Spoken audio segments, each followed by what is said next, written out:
राधे राधे महाराज जी। महाराज जी, ईश्वर स्मरण नाम भजन से अत्यंत रुदन शुरू हो जाता है, एक तड़प सी होती है, असह्य रुदन चालू ही रहता है। रुदन को नियंत्रित करने के लिए नियम से 11 बार दुर्गा सप्तशती शुरू किया है महाराज जी, बट महाराज जी इसमें कैसे मन अशांत हो जाता है, फिर ईश्वर प्राप्ति का मार्ग ऐसे? ये बात सही नहीं है, बिल्कुल सही नहीं है, क्योंकि हम उसी मार्ग के प्रतीक हैं। मन अशांत हो जाता है रुदन करने पर। भगवान के नाम पर, भगवान के चिंतन पर जब रुदन आएगा ना, तो मन नाच पड़ेगा, आनंद में डूब जाए। नहीं, शब्दों का सारा खेल है। बातें हाथी पाइयो, बातें हाथी पाओ। बात में हाथी इनाम में मिल जाएगा, बात में ही हाथी के पैर के नीचे कुचला दिए जाओगे। मन अशांत हो जाता है। ये शब्द पाठ करते करते मन अशांत हो जाता है। दुर्गा सप्तशती किस बात के लिए? मन अलग अलग विचारों से भर जाता। तो कहां भगवान में प्रेम है? जब प्रेम हो जाएगा भगवान में, यही तो होता है ना कि हमारी बात समझो। अध्यात्म का प्रश्न है, अध्यात्म के उत्तर हैं, तो थोड़ा कड़वे लग सकते हैं। हमें हर समय रुदन होता है भगवान के नाम का चिंतन करके, हमारे विचारों में परिवर्तन होता है, हमारा मन अशांत रहता है। दोनों बिल्कुल विपरीत से। अभी नाम जप करो, डट के नाम जप करो, और एक मार्ग पकड़ो, एक मार्ग कोई पकड़ो। हम कह रहे हैं माँ को पकड़ो तो माँ को पकड़ो, प्रभु को पकड़ो तो प्रभु, एक को पकड़ो और चलती रहो। और जो अनुभूतियां उन्हें गुप्त रखो, तो आगे आप अध्यात्म में। नहीं तो कोई स्थिति थोड़ी है।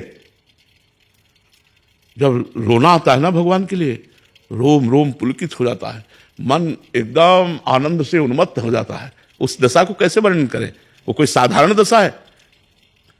गदगद सुर नैना सजल दंपति रस रहे भीन, व्रत वृंदा विपिन में फिरे प्रेम तल्लीन।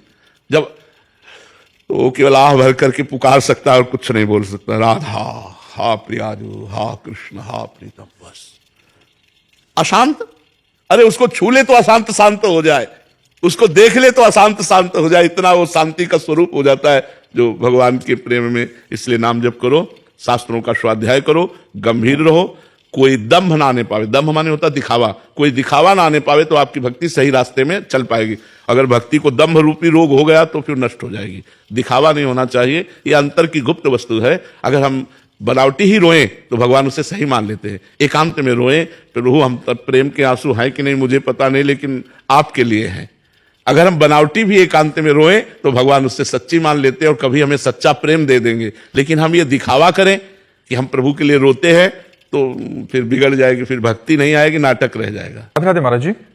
महाराज जी, मैंने आपके श्रीमुख से एक सत्संग में ये सुना था कि साधक को किसी से पैर नहीं छुआने चाहिए, पुण्य नष्ट हो जाते हैं। गुरुदेव, मैं एक शिक्षिका हूं, जैसे कि मैं विद्यालय जाती हूं, सभी बच्चे आकर पैर छू लेते हैं। मेरा मना करने के बाद भी मैं बोलती हूँ राधे राधे बोलो, बस यही प्रभु की इच्छा है। बट महाराज जी, ऐसी स्थिति में जब वो पैर छू लेते हैं तो मेरा पुण्य नष्ट होगा? नहीं, नेत्रों से तो मने प्रणाम कर लो। जैसे कोई आके बच्चा पैर छूता है तो तुरंत, हे भगवान आप इस रूप में हो, अच्छा राधे राधे, ठीक है। ऊपर से हम भले सांसारिक व्यवहार करें, लेकिन अंदर से हमें भागवतिक रहना चाहिए कि इन सब बच्चों के रूप में भगवान ही है। हमें सेवा दी है पढ़ाने की, मेरे भगवान ही है, ऐसी भावना रखनी चाहिए। जैसे कोई आके पैर छू लेता है या साष्टांग दंडवत करता है या नमस्कार करता है, तो अपने लोग पहले उसे नमस्कार कर लेते हैं। आप आ ही रहे हो, हम पहले मानसिक नमस्कार कर लिया। अब आपका जो मन है, चाहे साष्टांग करो चाहे पंचांग करो, कोई तो जैसे बच्चा आ रहा है तो पहले आप मानसिक प्रणाम करो कि इसमें भगवान विराजमान है, तो आपका पुण्य नष्ट नहीं होगा। राधे महाराज जी। महाराज जी, कोटि कोटि प्रणाम। महाराज जी, गीता जी में कहा है कि कर्म करो पर फल की चिंता ना करो, परंतु महाराज जी हम विद्यार्थी काल में हमारा लक्ष्य अच्छे मार्क्स लाना है ऐसा रहता है, तो फल के बिना कैसे हम कर्म? वो बड़ी ऊंची बात है। तो अभी तुम जैसा भाव कर रहे हो ऐसा ही करो। किसका प्रश्न है? ऐसा ही करो कि मैं अच्छी पढ़ाई पढ़ूं और मैं अच्छे नंबर लाऊं, मैं ग्रेजुएट बनूं, ऐसी भावना करो। अभी वो अध्यात्म की ऊंचाई की बात है कि कर्म बंधन से मुक्त होने का उपाय क्या है? कर्म करो और फल की आशा ना रखो। अभी आप कोई अध्यात्म में थोड़ी चल रहे हैं, अभी बच्चे हो। अगर फल की आशा नहीं रखोगे तुम, तो तुम्हारी रुचि नहीं होगी पढ़ाई में। समझो, जब हम फल की आशा करते हैं तो हमारी रुचि ज्यादा बढ़ जाती है। हम आशा करते हैं कि हमारे व्यापार में अच्छा लाभ हो, और अगर हम आशा ना करें तो इतना प्रयत्न व्यापार में क्यों करें? आप समझना। तो एक स्थिति आएगी जब आप इन सब बातों को प्राप्त करने के बाद भी अशांत होगे, तब आप प्रश्न करोगे कि अब मैं क्या करूं, क्योंकि अच्छी नौकरी है, रुपया भी मिलता है, परिवार भी सब है, फिर भी मेरा मन व्याकुल है। तब आपको अध्यात्म का रास्ता मिलेगा। अध्यात्म में ये बात है कि कर्म करो, फल की आशा मत रखो, सुख दुखे समय कृत्वा लाभा लाभो जया जयो। आपने कर्म किया, परिणाम में सुख मिला या दुख मिला, लाभ मिली या हानि मिली, जय हुई या पराजय हुई, इसकी चिंता मत करो। ये एक बहुत अच्छे साधक की बात है। अब कोई खिलाड़ी से कह दे कि तुम विजय की आशा मत करो, तो भाई वो विजय की आशा से ही खेल उत्साहपूर्वक खेल पाएगा। बात समझना हमारी। एक किसान से कहो कि वो पहले ही आशा करता है कि मैं फसल बोऊंगा तो इसमें 1 मन गेहूं लगेगा बीज में, तो 40 मन बाद में होगा। वो आशा करके पसीना चुआता है, मेहनत करता है। तो ये जो प्रारंभिक कर्म है, ये आशा से ही पूर्ण होने की भावना हमारे अंदर कर्म में प्रवृत्त करती है। कोई भी बिना आशा के कर्म कहां करता है संसार में? आशा तो हो जाती है ना, मैं ये करूंगा तो लगभग इतनी प्रॉफिट हो जाएगी, उसके फल की आशा करके ही वो कर्म में प्रवृत्त होता है। अब वो जब कर्म का फल दुख आया तो विचलित हो जाता है। हर बार थोड़ी कि आप विजयी होते रहोगे, कभी कभी पराजय भी आती है। तो भगवान इसलिए कह रहे हैं कि तुम समान भाव बना रहे तुम्हारा, तुम दुख सुख से लिप्त ना हो, इसलिए तुम फल की आशा मत करो। पर वो ऊंची बात है। अभी बच्चे हो तुम, खूब अच्छी आशा करो कि मैं ग्रेजुएट हूं, मैं अच्छे नंबर से पास हूं, मैं अमुक डिग्री प्राप्त करके अमुक नौकरी करूं। आशा रखो, जिससे तुम्हारे प्रयत्न में उत्साह रहेगा, तुम्हें कर्म करने में उत्साह रहेगा। वो तो योग है। अभी तो आप संसार के बच्चे हो, नाम जप करते रहो और खूब अच्छी पढ़ाई। हर व्यक्ति चाहता है, जैसे भजन करने वाला, मैं अच्छा भजन करूं, भगवान का अच्छा भक्त बन जाऊं, भगवान के चरणों का मुझे प्रेम प्राप्त हो, ऐसी आशा तो करता है ना। लेकिन भजन का जब एक फल उत्पन्न होगा हृदय में, तो सब आशाएं शांत हो जाती हैं। मिले भगवान न मिले, दुख मिले सुख मिले, गति हो दुर्गति हो, इन सब बातों से मन हटकर शांत भजन में भगवदाकार हो जाता है। वो स्थितियां है। अभी तुम ऐसा जैसा भाव है वैसे चलो और नाम जप करते रहो। राधा राधा जो तुम्हें प्रवीण बनाएगा, तुम्हारी बुद्धि को शुद्ध करेगा, लौकिक पारलौकिक सुख प्रदान करने में समर्थ है राधा नाम, इसलिए राधा राधा जपते रहो। श्री हरिवंश महाराज जी, आपके चरणों में कोटि कोटि प्रणाम। महाराज जी, पिछले 2 सालों से आपके द्वारा बताए गए मार्ग पर चलने का प्रयास कर रहा हूं। गुरुदेव, मैंने आपकी श्री वाणी से शरीर के बारे में सुना है कि स्थूल शरीर, सूक्ष्म शरीर और कारण शरीर, और यही तीनों शरीरों से भागवतिक चेष्टाओं के बारे में। तो महाराज जी, भागवतिक चेष्टा कैसे करें? भागवतिक चेष्टा हो रही है कैसे समझे, और भागवतिक चेष्टा हो रही है पर स्वीकृति कैसे आए और स्वीकृति को दृढ़ कैसे करें?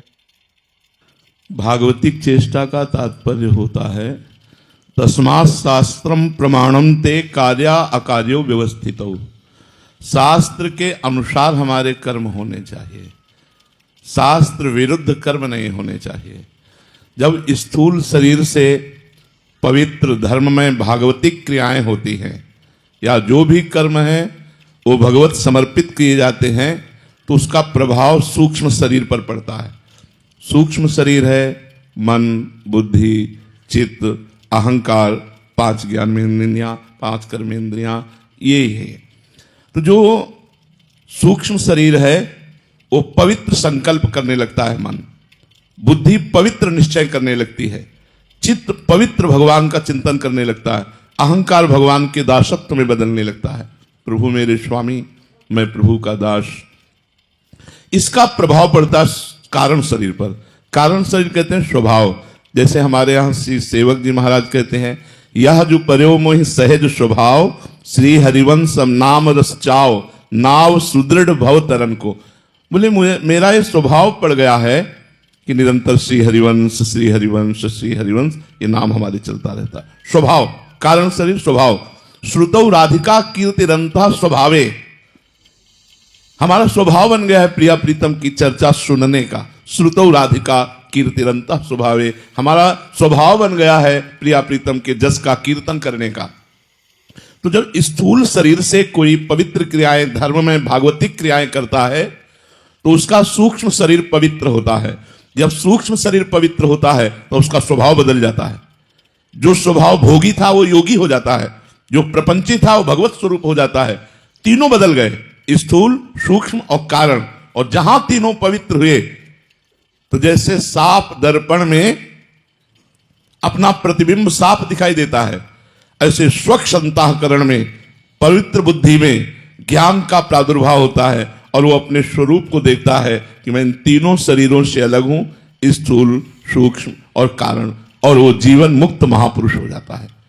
इन्हीं शरीरों के राग के कारण हमारी दुर्गति होती है, क्योंकि कर्ता भाव होने के कारण जो हम कर्म करते हैं उसके अनुसार फिर जन्म होता है, फिर कर्म करते हैं, फिर जन्म होता है, बार बार जन्म, बार बार मरण, बार बार मां के गर्भ में जाना, ये हमारा चलता रहता है तब तक जब तक तीनों शरीर पवित्र नहीं होंगे, स्थूल सूक्ष्म और कारण, तीनों का राग नहीं त्याग देते, तब तक हमारा ये आवागमन चलता रहेगा। तो चाहे भक्ति के द्वारा चाहे ज्ञान के द्वारा तीनों शरीरों को पवित्र करना और तीनों शरीरों का राग त्याग देना, तब वो मोक्ष या प्रेम को प्राप्त होता है। अगर शरीर से प्रेम बना रहे, आसक्ति बनी रहे, तो भक्ति रंग नहीं लाई। भक्ति जब रंग लाती है तो देह कुटुंब ते जाए छूट सब ही विधि नातो, शरीर से राग उसका खत्म हो जाता है। शरीर सुख में है या दुख में, उसके भगवत चिंतन पर कोई फर्क नहीं पड़ता। और यदि शरीर में राग है तो दुख पड़ते ही भगवान का विस्मरण होने लगता है, वो पीड़ा, वो चिंता, वो शोक ग्रसित हो जाता है। इसलिए तीनों शरीरों का राग भगवान की कृपा से नष्ट होता है। साधन हम करते हैं, कृपा भगवान करते हैं। केवल साधन से ही नहीं होता, इसमें मुख्यतः महत कृपा होती है। मुख्यस्तु महत कृपा ही हो, महापुरुषों की कृपा, भगवान की कृपा, तो हमारे शरीरों का राग नष्ट हो जाए और भगवान से प्रेम हो जाए या आत्मस्वरूप का बोध हो जाए। आप समझ पाए?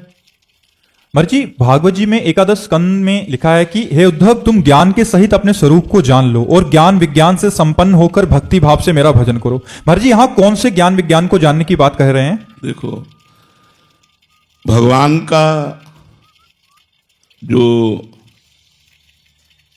ये रचनात्मक स्वरूप संसार है, ये भी भगवत स्वरूप ही है। मूल बात समझो, ये जो रचनात्मक संसार आप देख रहे हैं, जड़ चैतन्य,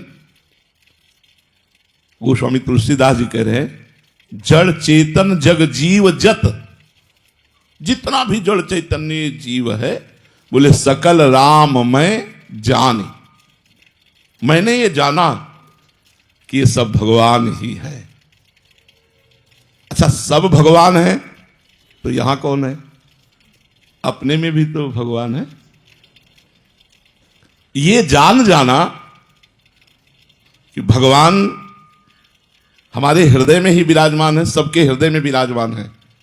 ये बहुनाम जन्म नावंते ज्ञानवान माम प्रपद्यते वासुदेवा सर्वमित समात्मा सुदुर्लभा, भगवान ने इसे ज्ञान कहा है।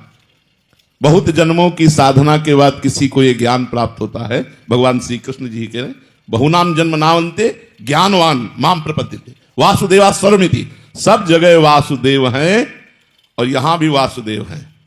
ये जान लेना ज्ञान है, और उस ज्ञान में समस्त भोगों का, रागों का त्याग करके भगवदानंद में डूबना, ये विज्ञान है। भगवदानंद में डूबना ये विज्ञान है।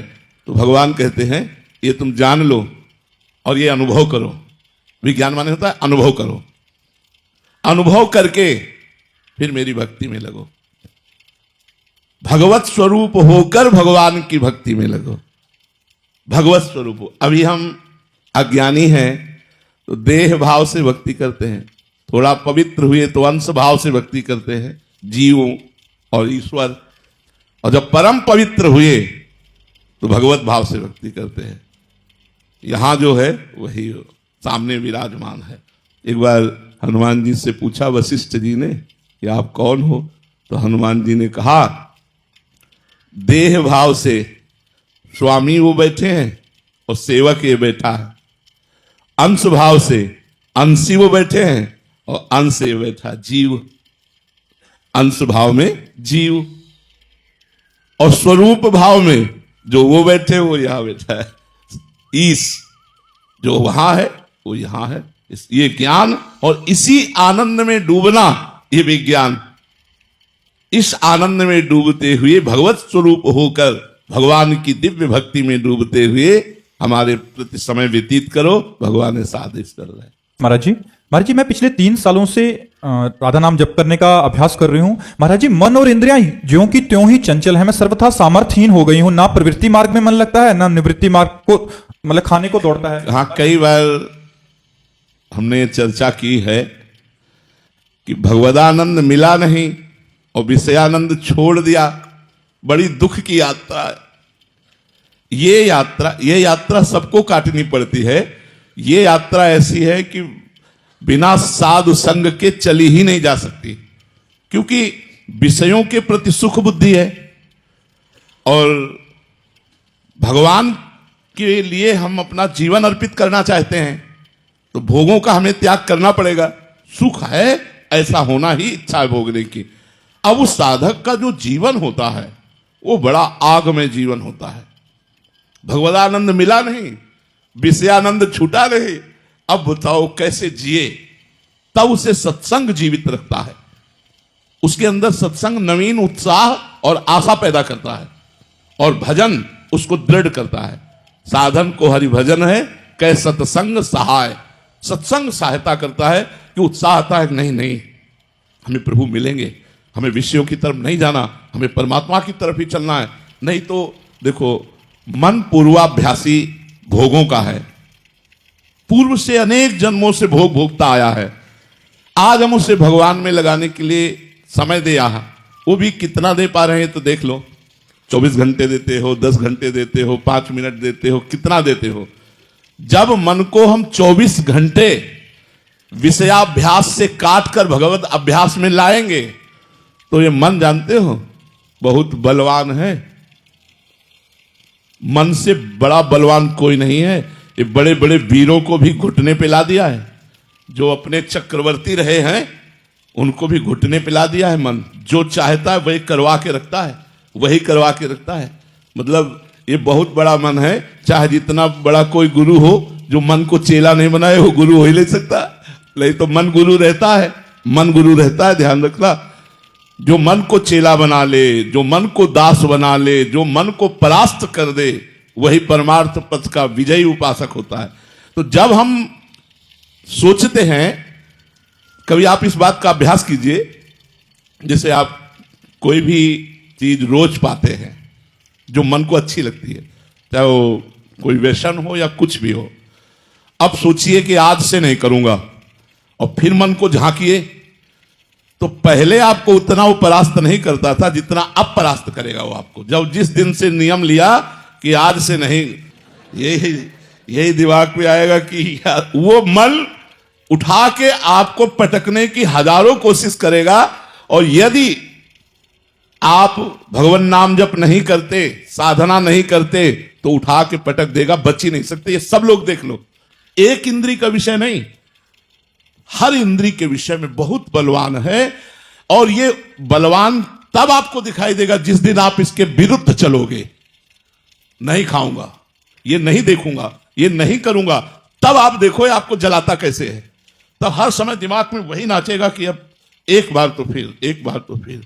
बस इसी को जो मार दिया वो भगवान का लाडला बन जाता है, भगवान का प्यारा बन जाता है। मन मार्या तन बस में कीन्हा, हुआ भरम सब दूर, बाहर से कछ दिखत नाही, अंदर चमके नूर। आपो त्याग जगत में बैठे, नहीं किसी से काम, उनमें तो कछु अंतर नाही, संत कहो चाहे राम।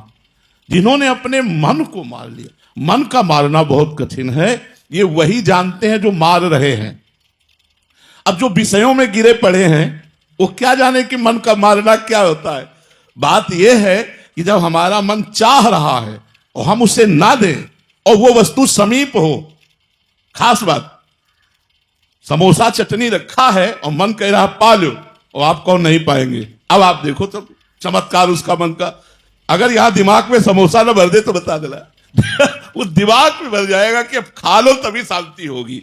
ऐसे हठीले मन को भगवान के नाम जप के द्वारा ही रोका जा सकता है, दूसरा कोई उपाय नहीं है। ये ऐसा हठीला, पूछो मत, पूछो मत।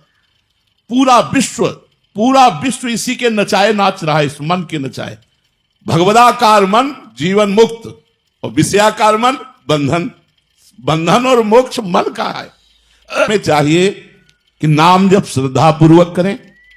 श्रद्धा किस बात की?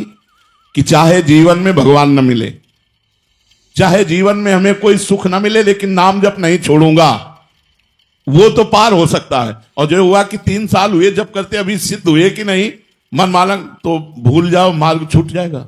मन अश्रद्धा पैदा कर देगा। तुम 3 साल की बात करते हो, हम 30 वर्ष की बात करें कि 30 वर्ष हो गए और भी मन को संभाल नहीं पाए। मन वैसे ही जब उछाल मारता है, मीरा जी कहती है गिरधर ये मतवाला हाथी मन कोई भी जंजीर नहीं मान रहा, हर जंजीर तोड़ देता है। गोस्वामी जी तुलसीदास जी कहते हरिजू मेरो मन हठ न तजय। ये बड़ा हठीला है प्रभु, ये मानता नहीं है। और तो आखिरी में वो कहते हैं हौ हार्यो कर जतन विविध विधि अतिशय प्रबल अजय, तुलसीदास बस होए तबे जब प्रभु पेरक बर गए। मैं हार गया यतन करके नाथ, मेरे से वश में नहीं हुआ, अब आप कृपा करो, आप रोक दो इस मन को। ये बहुत जोर की बात, आप रोक दो, ये मन शांत हो जाएगा, क्योंकि इसकी डोरी आपके हाथ में है। तो हम भगवान का आश्रय लेकर नाम जप करें और ऊबे नहीं, और मन जिस चीज के लिए हट कर ले उस चीज पर विचार करो कि ये धर्ममय या अधर्ममय। अगर अधर्ममय है तो ना ना ना, और धर्ममय है तो फिर कर देना। अब जैसे वो कह रहा है कि आज हमको अमुक चीज पानी है, वो पाने लायक है, तो फिर आप व्यवस्था करो, उसको थोड़ा अपने पक्ष में करो। एकदम आप ना खींच जाओ, इतने बड़े वीर नहीं हो, गिरा देगा, पक्का गिरा देगा। हम लोग खूब इसका अनुभव किए हुए हैं। इसको पक्ष में भी लेना पड़ेगा। जैसे जंगली जानवर हो तो उसे डंडे का भी भय और खवाने का भी, दोनों बात रहे। उसको प्यार भी दो और उसको भय भी दो। तो भय अधर्म के लिए और प्यार धर्म के लिए। वो कहता है आज ये हम खाएंगे, ये पिएंगे, और वो धर्ममय है, तो कोशिश करो यदि आपके पास व्यवस्था है तो उसे खवा पिला दो। अगर धर्म के विरुद्ध है फिर नहीं, फिर तो ना ना ना, कुछ भी करे तो वो क्या करेगा, वो जलाएगा हमारे हृदय को, और उस जलन को जो सह गया वही भगवत प्राप्त हो जाता है। यम ही न व्यथ्यन्ते पुरुषम पुरुषर्षभ सम दुखा सुखा धीरम स्वमृतत्वाय कल्पते। जो मन के द्वारा दी हुई जलन से व्यथित होकर परास्त नहीं होता, सुख दुख में समान भाव रखने वाला महात्मा अमृत पद का अधिकारी होता है। महात्मा शब्द सबके लिए है, वो चाहे किसी कपड़े में हो, यदि वो धैर्यवान और भगवान का निज जन भजन करने वाला है, वो महात्मा ही हो, चाहे गृहस्थ हो चाहे विरक्त हो। में मेरे बुजुर्गों ने अपना कुछ अर्थ संभाल कर रखने को मेरे को दिया था 15 वर्ष पूर्व, लेकिन 10 वर्ष पहले ही वे शरीर छोड़कर चले गए। तब से उनका अर्थ मेरे पास सुरक्षित है, इसकी जानकारी किसी को नहीं है। मैं इसका उपयोग कैसे और कहां करूं जिसका उनको पूर्ण लाभ हो। वैसे धर्मार्थ कर दो तो बहुत अच्छा रहेगा। जैसे आवारा गायें, बूढ़ी गायें, बीमार गौएं जहां सेवन की जाती हैं, नंदी, हम इसलिए ये नाम ले रहे हैं कि इनमें स्वार्थ नहीं है, लेकिन बूढ़ी गौएं, बीमार गौएं, आवारा, नंदी, इनकी जहां सेवा होती हो, या जहां गरीब लोगों को फ्री औषधि दी जाती हो वहां, या संत, जहां संत भगवंत की सेवा होती हो वहां दे दो, या गौशाला में दे दो ऐसी, या किसी मिशन में ऐसे दे दो जहां गरीब लोगों को दवाएं दी जाती हैं, उनकी वस्त्र आदि बीमारी की, ये सब। तो ऐसी जगह लगा दो तो तुम्हारे जिन्होंने धन दिया है उनका कल्याण हो जाएगा, उनका मंगल हो जाएगा। ठीक है।